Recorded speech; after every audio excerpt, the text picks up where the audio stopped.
4 years it has taken me to fully dwell in this podcast on recovering well from workplace abuse. 4 years it has taken me to finally realize that yes, now I can step into that place and help others to recover well. 4 years of hurt and anger and confusion. Several times I tried to record and I deleted, record and deleted, record and deleted because I could see and hear the anger and hurt in my voice. It was not until this blog post on February 21st, she didn't know, was the time frame that I realized that healing had actually occurred. And it was such a relief, such a freeing of my spirit. First things first, because I know that many people are going to say, well, maybe you didn't have documentation. I had a documentation list that included emails from me and the principals or supervisors, emails to the superintendent, emails from the district within the leadership who didn't know that I had access to the emails until after an attorney gave them to me.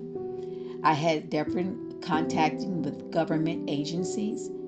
I had documentation, which makes it even worse because when you have documentation and you've done due diligence, you believe that you will get the help that you need. Yes, I stayed on the job for 9 years, and some would say, why didn't you leave? You didn't have to accept it. Why not go where you're appreciated? The only reason why I did not go, because of my spiritual commitment to God. When I faced conflict, most often I would run away and quit. Before working in Garland ISD, I became spiritually aware of the necessity of persevering through difficult times. For the first time in my life, when there was conflict, I did not run. And the only reason that I stayed was because of my commitment to allow God to do what He needed to do through me and for me, as well as to me. Now, the backstory is as a former sixth grade teacher, I suffered from the abuse of principals. After being promoted to a school counselor to another school in the same district, I faced workplace abuse again. This time, I was in a crossroad between reporting my principal and not. I chose to report my principal to Child and Family Protective Services to protect a young student. The district leadership neglected to follow legal protocol, which left me under the supervision of the principal I reported, who later retaliated against me along with his assistant principal. Now, to top all of that off, I was basically gaslit or gaslighting by the entire school district, who did not follow the procedures, who did not come to my support.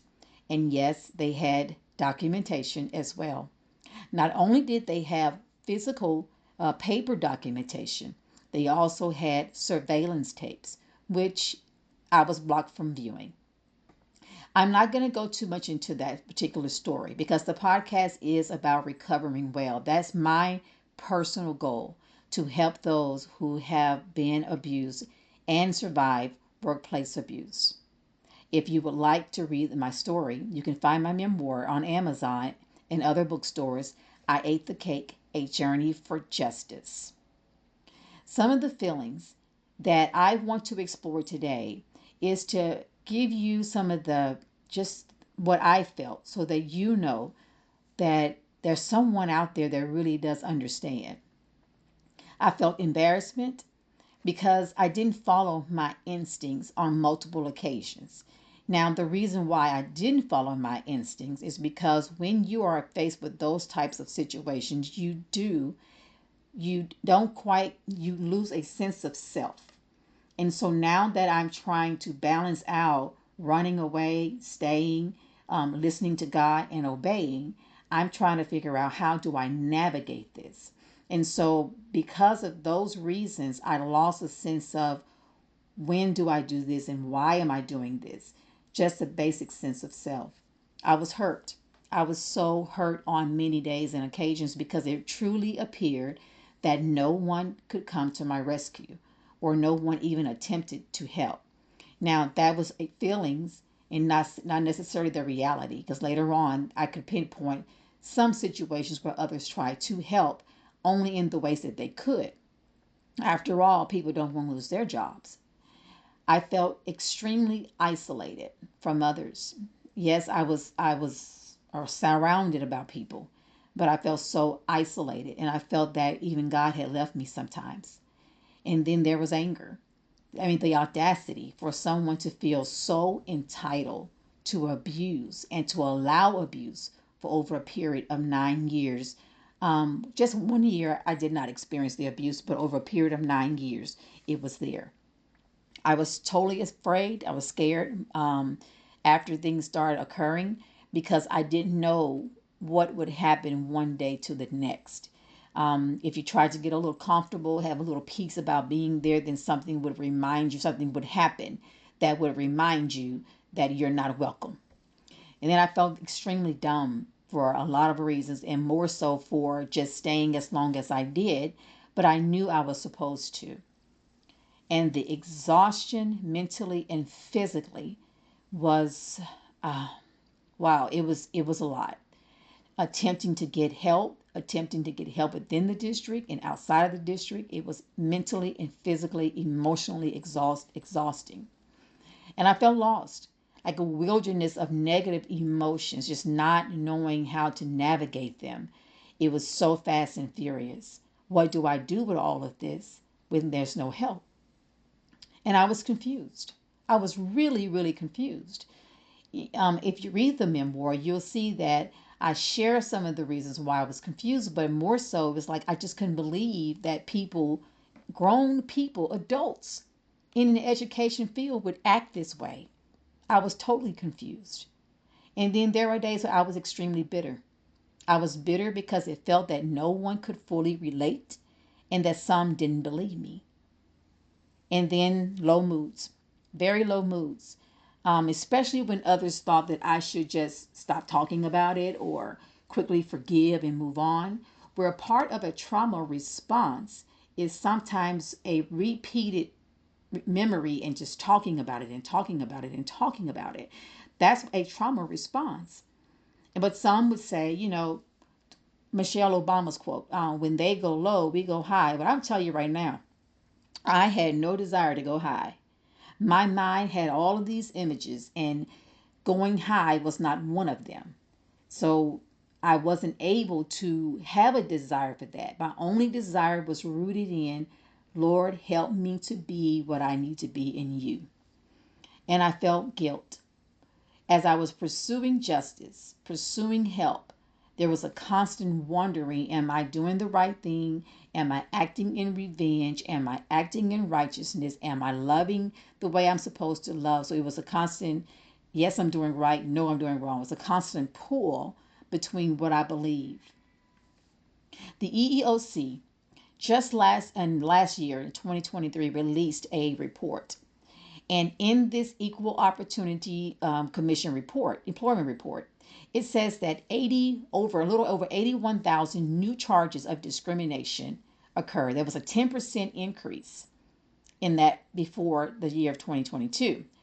It also filed in the year of 2023 504 harassment lawsuits, resulting in a little over $45 million in monetary benefits. In 2023, the EEOC filed 244 retaliation lawsuits, resulting in a little over 22 million in monetary benefits. So yes, workplace abuse is prevalent and it is running rampant more and more because you know that many of us are afraid to report or to go or have the stamina to go to EEOC. For me, I had to go through all kind of channels just to get an appointment with EEOC. So I'm telling you, it's more than that that has not been reported.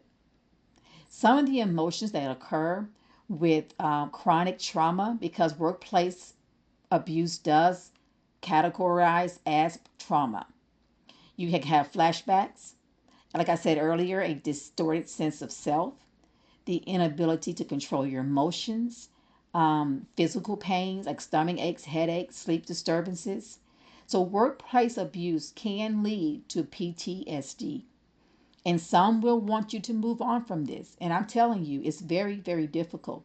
This is why we're focusing on recovering well.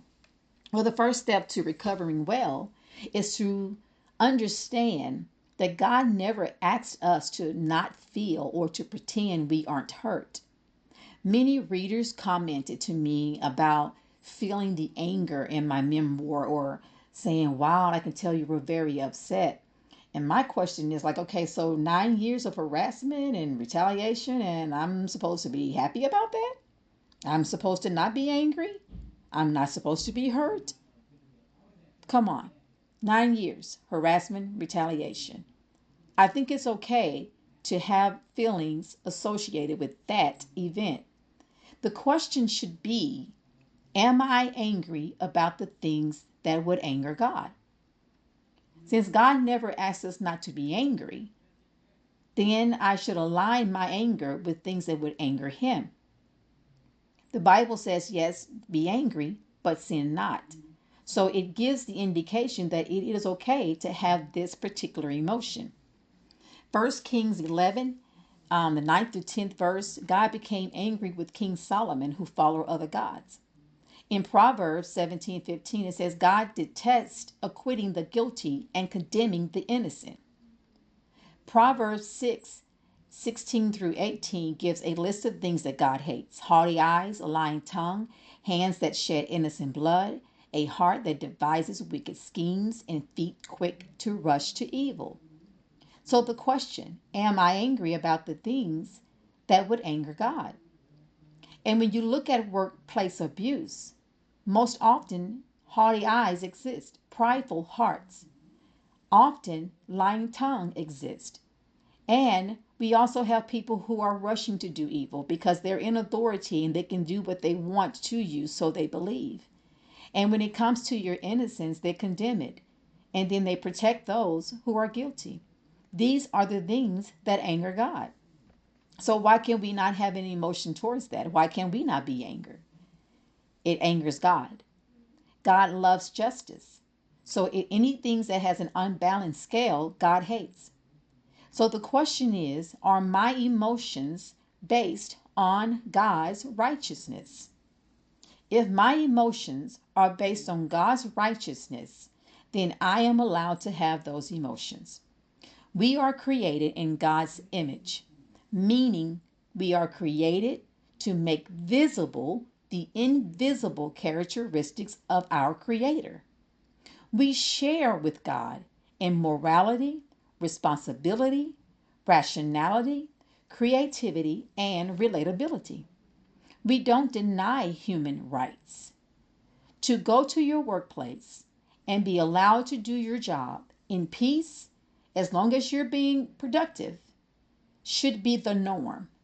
It should not be that the Equal Employment Opportunity Commission is filing these types of reports year after year after year, having to protect American citizens from workplace abuse.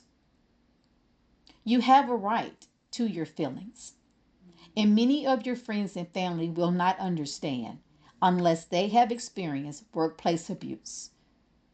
They're not going to get it. You have a right to feel anger, to feel hurt, to feel sadness, to feel lost and confused. And no one can really explain that to you, or no one can sometimes even help. But you don't deny that the abuse happened. It happened. And no, you're not crazy. Because one of the things that I had to do while writing, I had one of my former co-workers read as I was writing. And there were a few times I had to say, please tell me I'm not making this up. Am I making this up? Because the more I was writing, I'm like, did this really happen? Or am I making this up?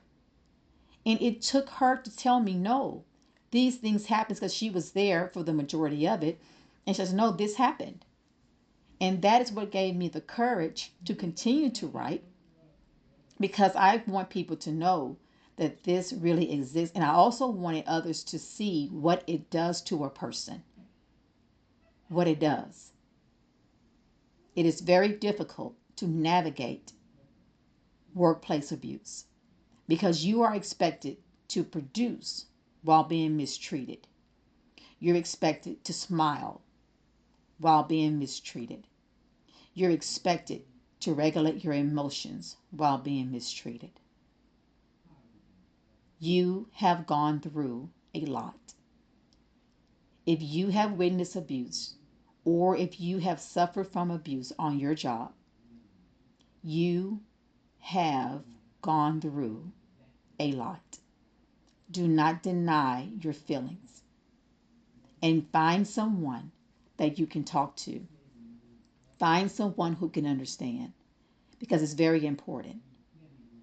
If your friends and family want you to move on too quickly, you won't heal. But if they're overwhelmed by your conversations, then find someone who can listen to what you went through and offer you a listening ear. In the meantime, I pray that God keeps you. I pray that He helps you to find the safe space you need to express your feelings, to understand what happened, and to accept it, that it did happen. On the next podcast, we're going to talk about the reasons behind what you feel. Until then, I'll see you next time.